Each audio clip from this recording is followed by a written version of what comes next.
Today we'll be working half moon, so we'll be getting a lot into our obliques. This is the one video that's really going to focus on our obliques rather than just our anterior core, our front core. We'll still be focusing on that, but we'll be adding the obliques on as well, and also firing up the hip flexors, because particularly in our one-legged balancing postures, we really need our hip flexors to be nice and flexible and able to carry, if our back leg needs to come up or forward to get us into that balanced posture, then we need those to be nice and strong. So we'll be working on our hip flexors today as well. Half moon is a very difficult pose. However, I think in this class you'll really get the sense and feeling of how much help having a strong core can give you in not only entering into these balancing postures, but holding them. Once you have a strong core that can really glue the upper body and lower body together, it just makes it a little bit easier to access some of these poses. So with half moon, we're standing on one leg and our limbs are extended out every which way, so there's a lot going on. But having that strong core will keep you stable while you kind of, balance the two parts of your body out. So it's going to be a challenge, but I hope you start to get the feeling of what a strong core can do in your balance. So let's get started in forearm plank. Oh, and if you have a block or something of height to keep you stabilized once we work towards, or once we get into half moon, go ahead and grab that. But if you don't have one, no worries, you can totally do the pose in a modified version without a block. Let's get started in forearm plank. So drop down with your forearms on the mat and then step your left foot back, curling the toes under, right foot comes back, curling the toes under. You can 100% stay on your knees the entire time. I'll probably do that because I can't really talk and do plank at the same time. So that will totally work throughout the entire exercise that we'll do. You can, but just make sure that your hips, your booty's not popping out. We're engaging that lower core to keep our spine safe. All right, so whatever variation you're in forearm plank, we're going to take our right palm and shift it a little bit inwards, and then we're going to roll open to the left, coming into side plank. So if you're modified, your bottom knee is bent and your top leg is stacked over top, straight. You can, that's really the best way to modify this one. So we'll be doing 5 leg lifts. So you can be with both legs straight, and then we're just going to lift our top leg up 5 times. Now focus on your hips not dropping down, really lifting them up and engaging our lats, drawing our elbow down towards our feet. All right, so 5 leg lifts. 5, 4, foot is flexed. 3, 2, hips are drawing up. Last 1, and come back to forearm plank, and we'll repeat on the other side. So left palm draws in slightly. We'll do the right side again so you can see me. And then we're gonna roll open to the right. Right arm lifts up, and then come into whatever variation you'd like. And again, hips are reaching up, elbow is drawing, bottom elbow is drawing towards our feet. And we'll do 5 lifts of the right foot. So lift for 5, 4, 3, 2, don't let your hips drop, and last 1. Quickly come back to forearm plank and then release your knees down. Come back to either hero's pose, or if you want to take a quick child's pose, totally great. Get a nice stretch in the back. Wherever you're at, take a nice deep inhale here. Open the mouth, side out. And when you're ready, meet me at the top of your mat in Tadasana. So we're going to work in the triangle pose next. And yeah, so from Tadasana, don't worry too much about your posture. We're just going to be here and then for 1 second, and then step your left leg out about 3 feet wide. I think I need more coffee now. All right, your right toes are going to stay pointing forward towards the front of your mat. Right leg, left leg is going to be at a 90-degree angle, so toes are pointing towards the side of your mat. And then we're going to bring our hands to our hips and pop our hips back.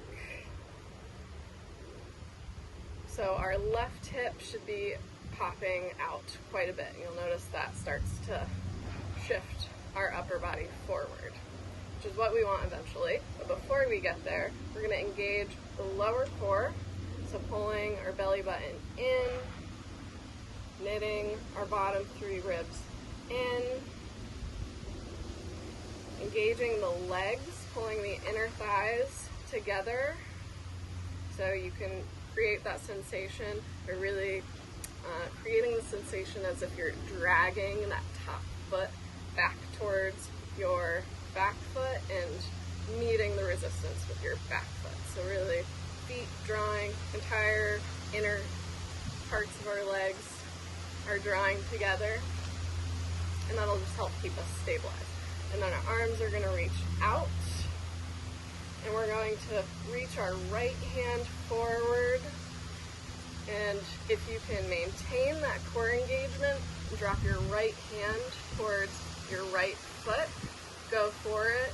But for the purpose of this exercise, staying upright is probably a little bit more work on the obliques. So really focus on wherever you feel your obliques, those left obliques, working to keep you upright and stabilized. And we'll stay here for 2 breaths. So inhale, reach your top hand up towards the ceiling or the sky.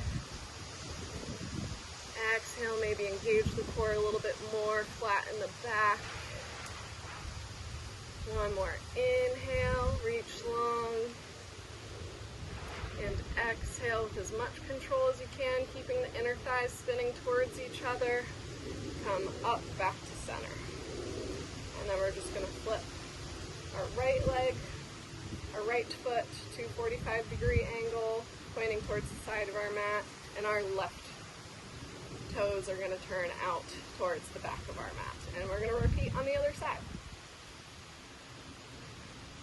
So we're going to bring our hands to our hips, pop the hip out, so right hip extending out towards the top of your mat. Legs are drawing in towards each other. Don't try and fight your hip turning in, so your right hip will turn back. That's totally normal. That's what we want. We don't want to feel any pain in trying to keep our hip centered towards the side of our mat. That's really not what our bodies are meant for. So let your hip go kind of wherever it wants, but engage the glutes to keep it, to keep the muscles around the hips engaged, to keep our hip bones safe. Pull our lower belly in, core draws towards the spine, lower our tailbone tucks in a little bit, and then arms reach out to the side, reach your left hand forward, and if you can, maintaining that core engagement, then start to bring your left hand towards your left foot. If you're coming into full expression, make sure that your chest is rolling up towards the ceiling or the sky. Really focus on that core engagement. And inhale here for 2.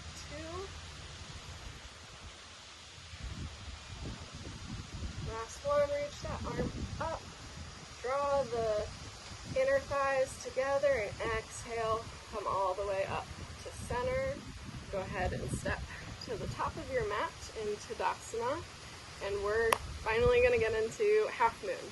So to get into half moon, we're going to be starting from Tadasana, working into chair, and then shifting our weight into one leg at a time, spinning open into half moon. So if you've never seen half moon before,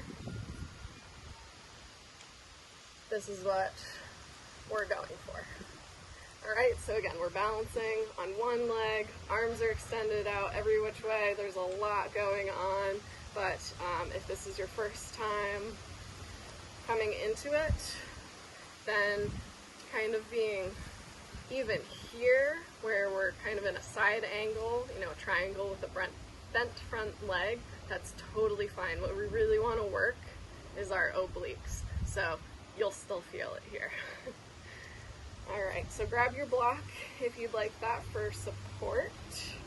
Again, we're really focusing on not dropping the chest forward. We want our obliques to be able to hold our upper body up and then eventually bring that back leg up.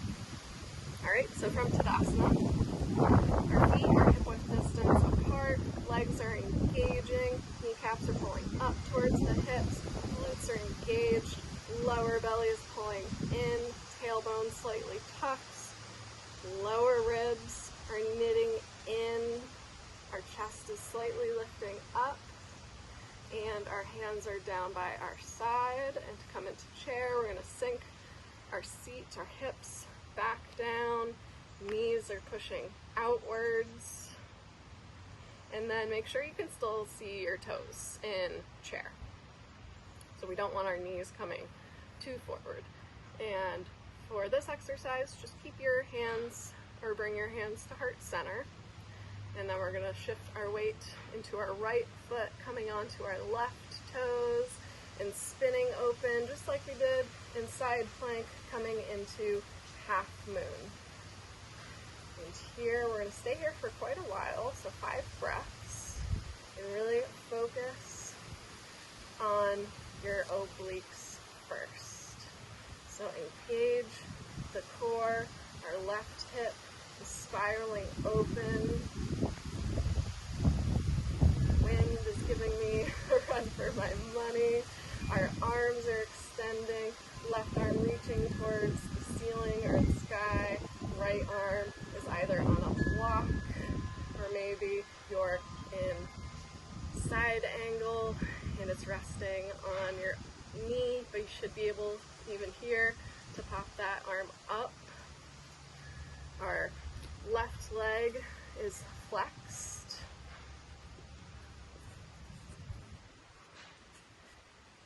And we're holding. So breathe, give me 2 more breaths here.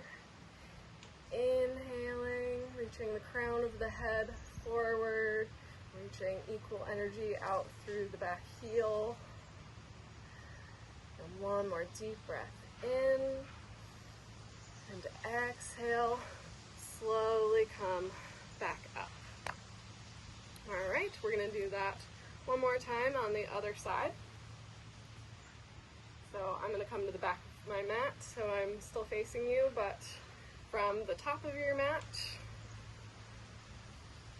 from Tadasana, we're going to check our posture. Feet are hip width distance apart, legs are engaged, lower belly is pulling in. We're not letting our ribs flare out, pulling those in. Chest is slightly lifted and arms are down by our side, palms facing forward. Then we're going to sink down into chair. belly's not popping out. We're still maintaining that core engagement, tucking our tailbone slightly, and then shift your weight into your left foot, coming onto the right toes, and then spiraling open into half moon. And again, you can be whichever variation, just focusing on that oblique engagement to keep our chest from dropping forward and protecting our spine. So energy, equal energy out the top. Right arm, right fingertips, equal energy out the left fingertips and the left standing foot. To modify, you can bend your standing leg, and then once you feel comfortable there, you can start to straighten your leg and really focus on the obliques in your core. Start to notice that the more you engage them, the lighter your body feels. Eventually, I promise it will almost feel like you're floating, and it'll feel a little bit more effortless. All right, one more deep breath in, reach the right arm up, and exhale with control. Come back to center, and then step to the top of your mat. Now we're gonna do that one more time on each side. However, if you want a little bit more challenge, you can come into sugar cane. If you're still working a modification, again, side angle. If you're working on a supported half moon, wherever you are, you can work that one more time through on each side. But for the rest of you who want more of a challenge, we'll work into sugar cane. So sugar cane is where we'll be grabbing the inside of our foot. So bending at the knee, grabbing our foot, and then starting to challenge our balance by bringing an element in the back of us. So extending the leg back behind us and meeting that shift backwards with reaching our chest forward to maintain our center of gravity. All right, so we'll start the same way from Tadasana. We'll sink down into chair, shift our weight into our right foot, coming onto the left toes, and then spinning open first to half moon. And then if you're ready to move to the next stage, you're gonna bend your left knee, that top leg, and catch the inside of your left foot. And then start to kick your left foot and meet that with your chest reaching forward. And then inhale wherever you're at, reaching our left fingertips up to the sky if they're extended, or kicking into your left foot if you're bound, or if you're in sugar cane. Reaching our chest forward if we're in sugar cane, or pulling our anterior core in if we're in half moon. Take one more deep breath in wherever you're at, and on your exhale, slowly with control, come all the way up to center. And we're going to do that one more time on the other side, and then half moon day is done. You will feel it tomorrow, but it'll be worth it, I promise. All right, so we're going to come back to the top of our mat in Tadasana. Check your posture, legs are engaged, lower belly's pulled in, chest is slightly lifting up, and then sink down into chair, shift your weight into your left foot, coming up onto the right toes, and then spinning open into half moon. Whichever variation you're comfortable with so that you can maintain first the chest reaching up in obliques, engaging, and then eventually lifting your right leg up to become parallel with the mat. Arms are extended, and then if you'd like to move into sugar cane, bend the right knee. Right foot is flexed as we reach for the inside of our right foot. And then reach your chest forward. If you're in sugar cane, matching that kicking into our right hand. And breathing here, keeping our core strong, holding us up. 2 more breaths. Deep inhale, reach your arms away if you're in half moon. Exhale. 1 more inhale, engage the core. Exhale, slowly come back to center. Go ahead and shake it out. Shake your legs out. This is the first time we're really challenging our one-legged balance posture, challenging ourselves in that posture. I'm very tired from that. It was a really tough pose, so props to you for giving it a try if you've never tried it before, or maybe this is the first time that you've gone to the next step into sugar cane. But whatever your practice looked like today, great job. If this is your first time through, then the next time through is just going to be all the much easier because you'll know where you're going.